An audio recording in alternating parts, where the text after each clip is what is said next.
about this is that they don't care that they don't know.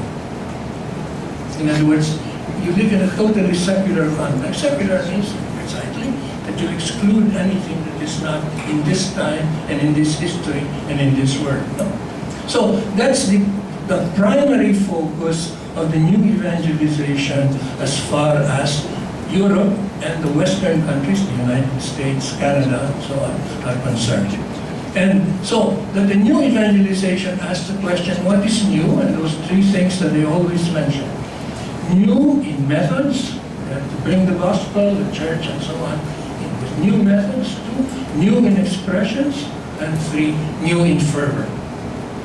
So that's the West, Europe, and so on. So that's focus number one, the church in the West, new evangelization in the West. Now we go back, therefore, to Asia, briefly, very briefly, and then especially to the Philippines. Asia, I just rely on the talk of, before I forget, Cardinal Turkson of South Africa presented to the 300 bishops at the Synod a video that showed that Europe, by the end of this century, would be a Muslim continent. That all of Europe would be a Muslim continent. Holland will be the first.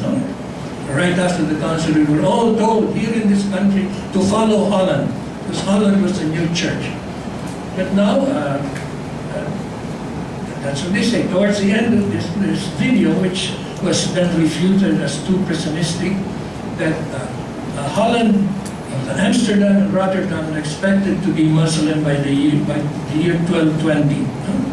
That seems to be a fact. Father Godin, who teaches here, says that that's pretty much accepted as a fact. So that in the Low Countries, it's pretty much accepted as a fact that very soon, maybe by the end of the century, it will be Muslim. And so this is why the popes are rather excited and rather urgently concerned with regard to the Western countries and especially Central European countries. So, and then, what is it? I think it's Bishop Tagle who told us that in the Synod it was like two worlds. The people from the West and the Western countries were all very pessimistic. Everything is ending now. Christianity is finished and so on. The priests are not doing very much. The bishops are not doing very much because they see the death of Christianity as almost inevitable.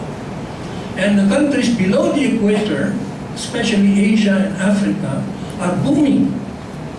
Not that they don't have serious crises, but it changed the whole context of the Synod of 2020. Instead of having this attitude of, and the Pope, if you read the Pope's speeches during the Synod, it changed from much more pessimistic, gray, shadowy, looking at the shadowy world ahead of us. It became much more optimistic. I don't have the figures here, but Africa is the main continent where the church is growing. I think in the beginning, I have the figures here. It's here? Yeah. First of all, Cardinal Gracias of Mumbai, in his presentation, simply gave the teaching of the Federation of Asian Bishops' Conferences. I want to thank Father Eric Eusebio because he called it correctly. The Federation of Asian Bishops' Conferences, because there are 19 conferences members. Everybody who says Federation of Asian Bishops' Conference just shows a total ignorance about the Church in Asia. It's plural, conferences. There are 19 or so. Father Kroger here, he has all the facts about 19 episcopal conferences present in the Federation. Now, our Cardinal of Mumbai pretty much gives a teaching of the Federation in the speech that he gave at the Synod this year, which shows that this is pretty much the thinking here in Asia. There is no nation in Asia where the church is not growing. Not a single nation in Asia. It may be growing in a small way, but it's growing. Now, we'll talk about that in a moment. And in Africa, I think in the beginning of the 20th century, they had 1 million. And now it's 180 million. what percentage of growth is that? From 1 million at the beginning of the century to 180 million at the present time. So, as Africa, that's why Father Kilong says, that's why our Father General chose to have the first congregation of procurators held in where now? Nairobi. Yeah, in Nairobi, to tell the people from Europe, look at what's happening in Africa. And here in Asia, every country, there is a growing of the Catholic Church and of Christianity, in China especially. I think the figures given officially from the government of China are about 4 million, but the guess is between 12 and 13 million. Not Catholics, but Christians. The conversion in China is not primarily to the Catholic Church, but to Protestant Christianity, to born again especially. So, yeah, here it is. In 1960, again, Piero Ghetto, there were 68 bishops, and in no country was there a sustained growth. Only in India at that time, 1960, there was a good rate of conversion.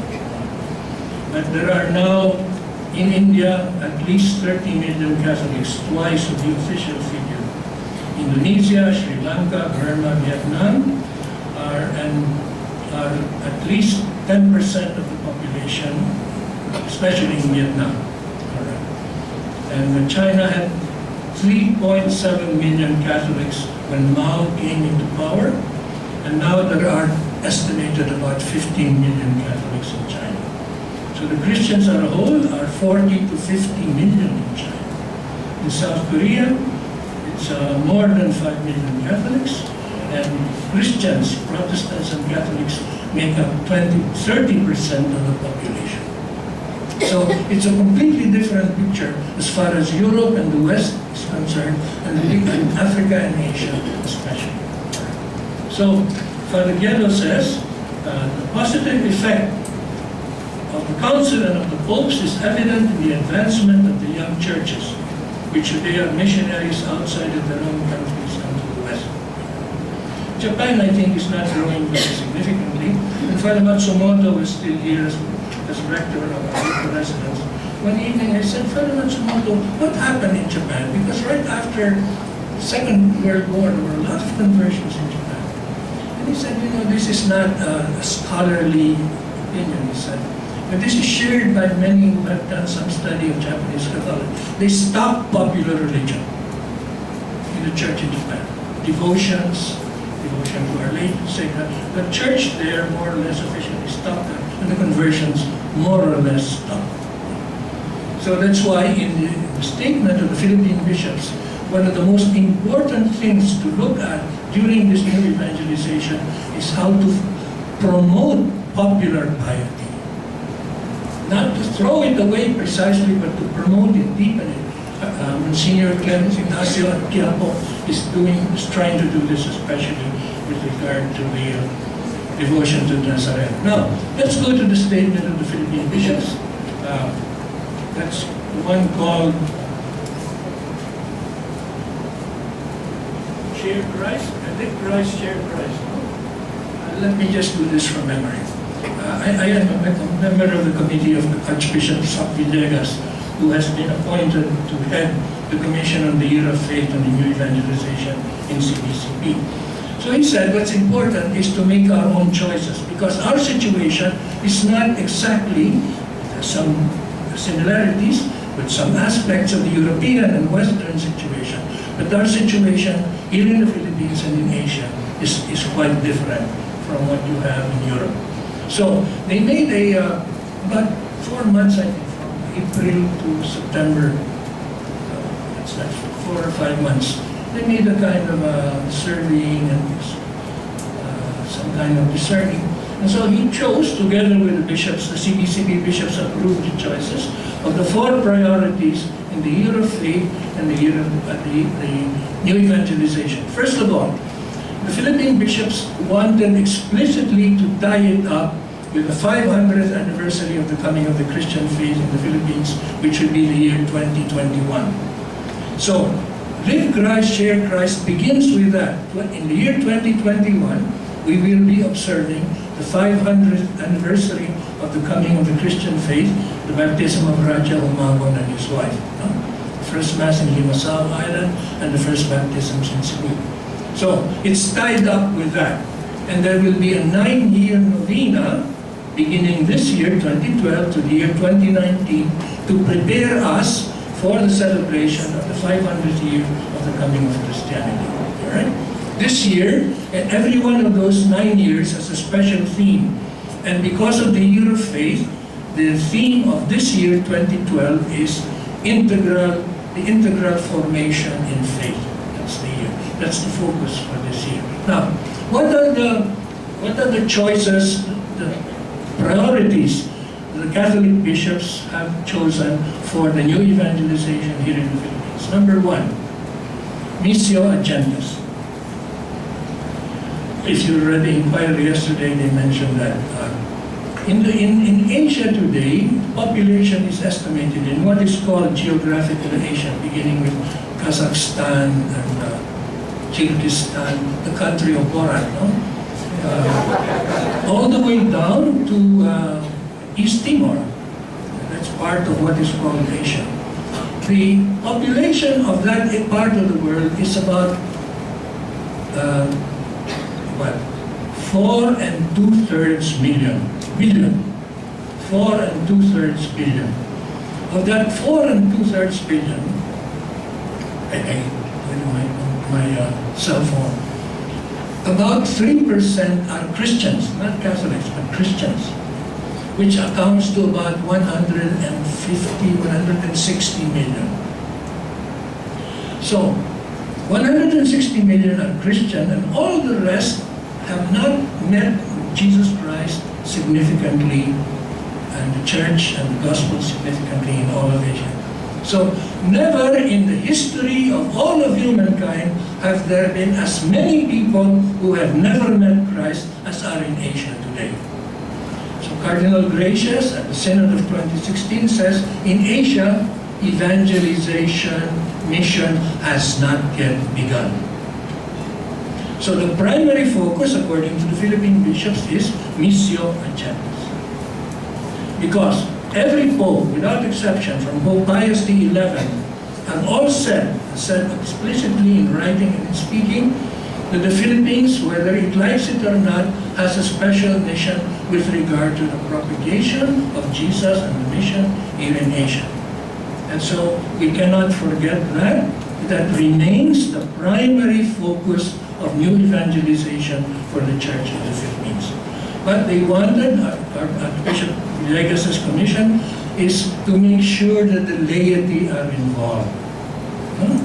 Because priests and nuns simply cannot do this because of this huge number of people, and because now there are all kinds of new developments for the lay people being able to spread, to bring the presence of Jesus and His gospel.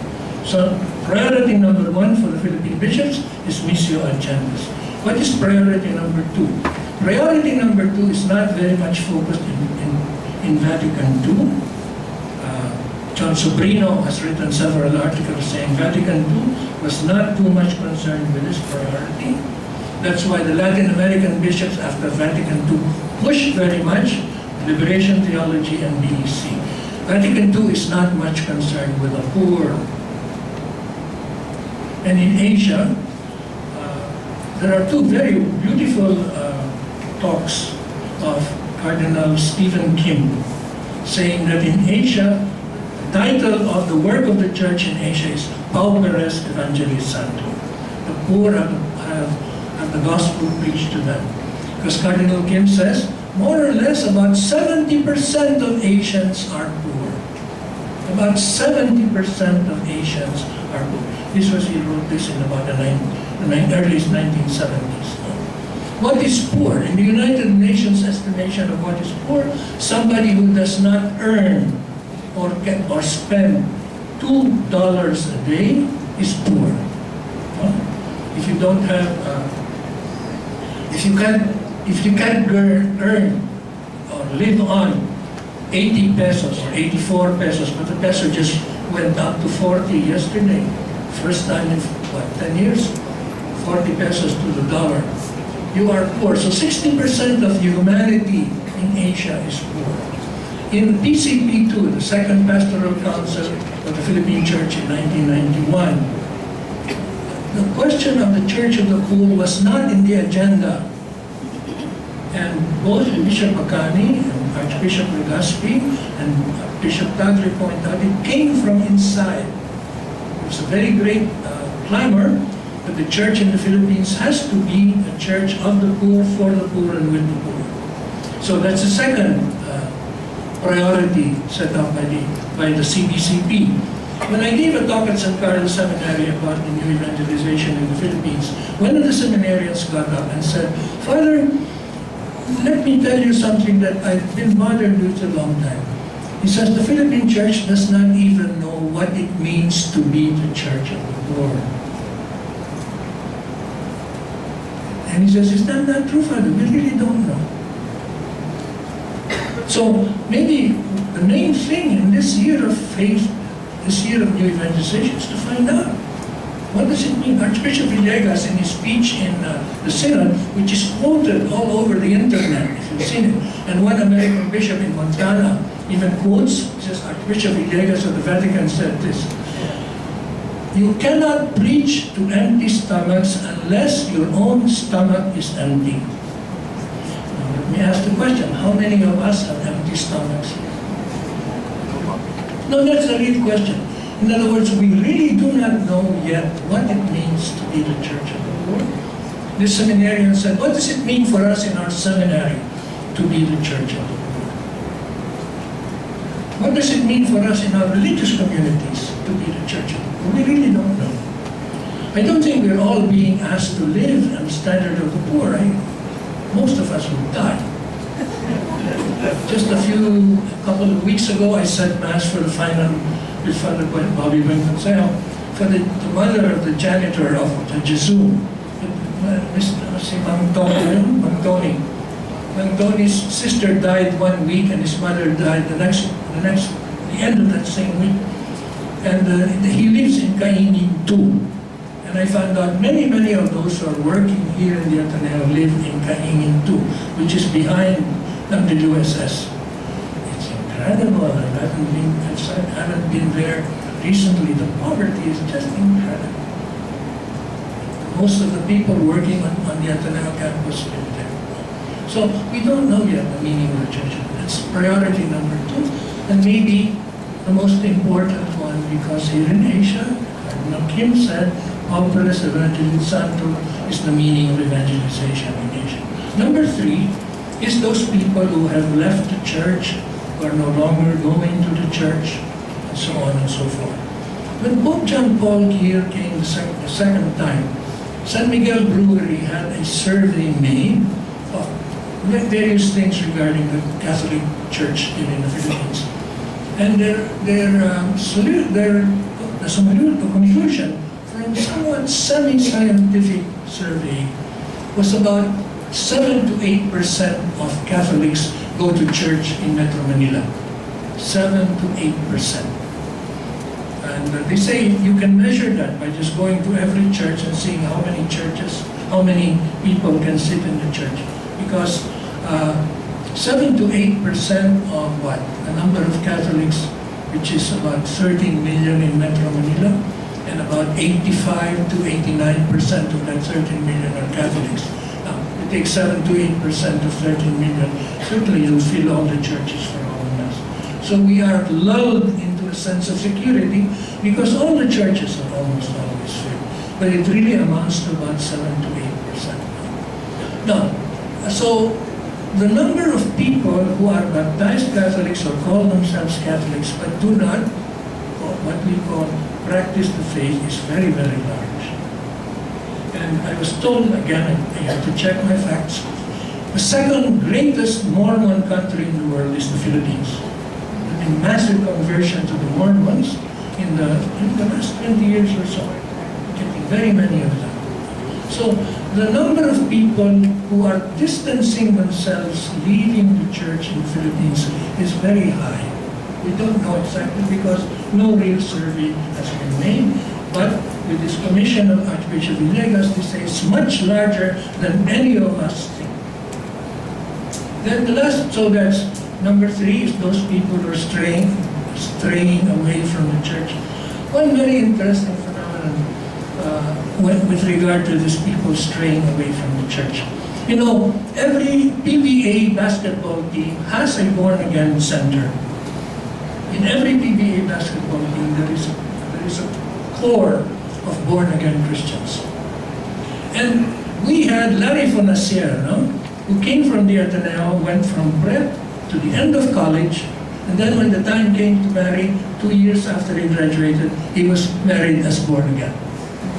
So the 17 years in the Ateneo were very meaningful, because as soon as the temptation of joining a born-again group, he joined it and got married in a born-again group.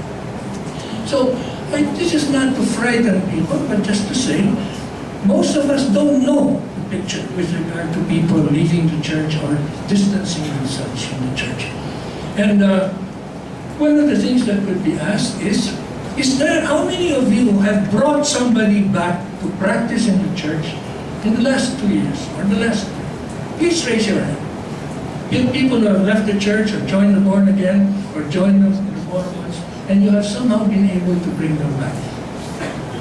Without boasting, how many here in this room in the past year has brought one person back? 1, 2, 3. So, as long as in one of the meetings, I've given this talk to a national group of catechists. They said, tamad tayong lahat. We're not exerting ourselves because we think the Catholic Church still owns this country. So let's not get bothered by that. And I told people, the CDCP monitor has this very strong power base. It talks as well. Bishops condemn, bishops execrate, always like that. Power, power, power. The CDCP monitor is an example of the power church, which is totally contrary to what Archbishop Theo said. Now, so that's number 3. Number 4, and Archbishop Villegas as perhaps de facto the most important one of all, the outreach to the young people. Again, check my facts. But I am told that 52% of Filipinos are below the age of 25. 52% of Filipinos are below the age of 25. How many here are below the age of 25? 1, 2, 3, 4, 5, about 10.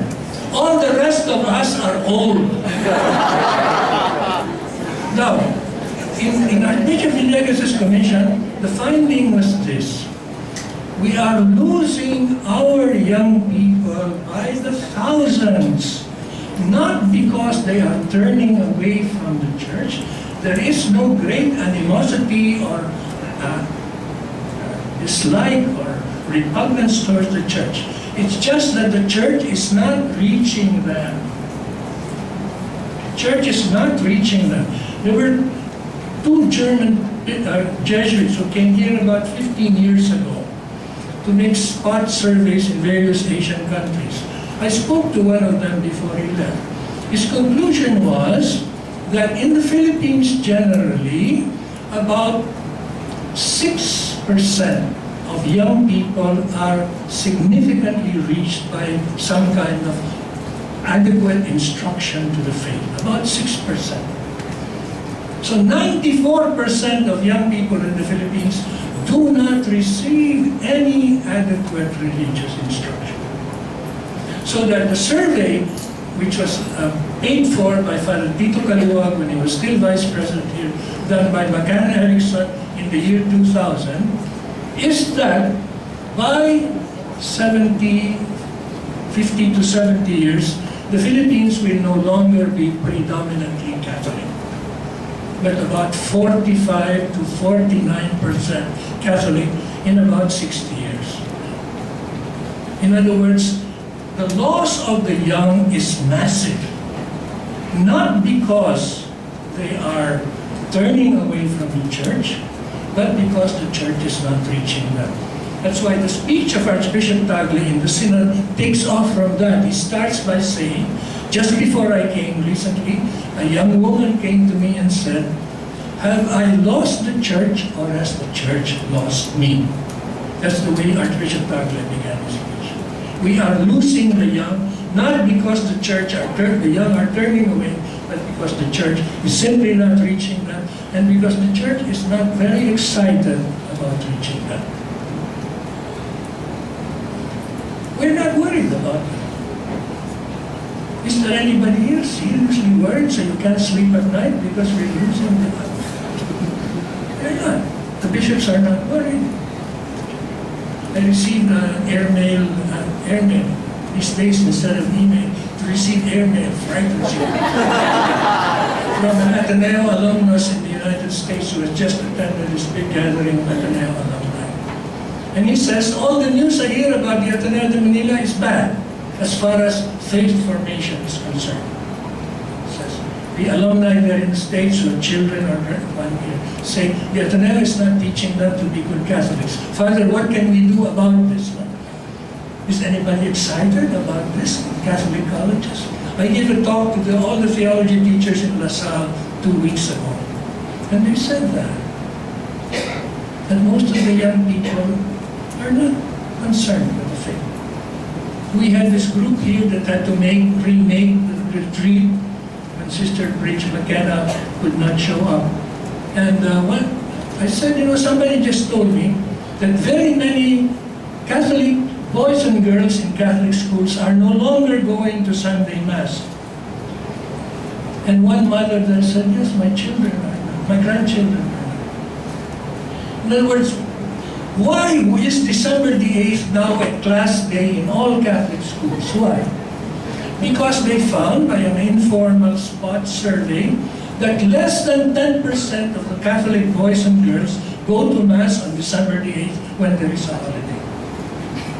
So CAP decided that in all Catholic schools, December 8th will no longer be a holiday, and every Catholic school has been asked by CAP to make sure that everybody in the school goes to Mass.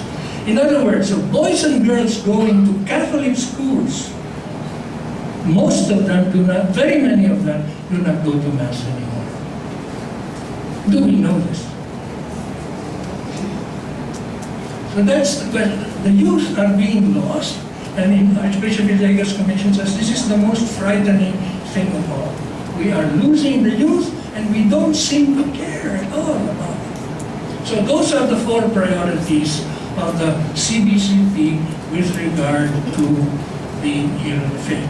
Now, one important postscriptum that was added both by Archbishop Villegas and by Monsignor Jerry Santos, who was for many, many years the president of CAB, is popular religion.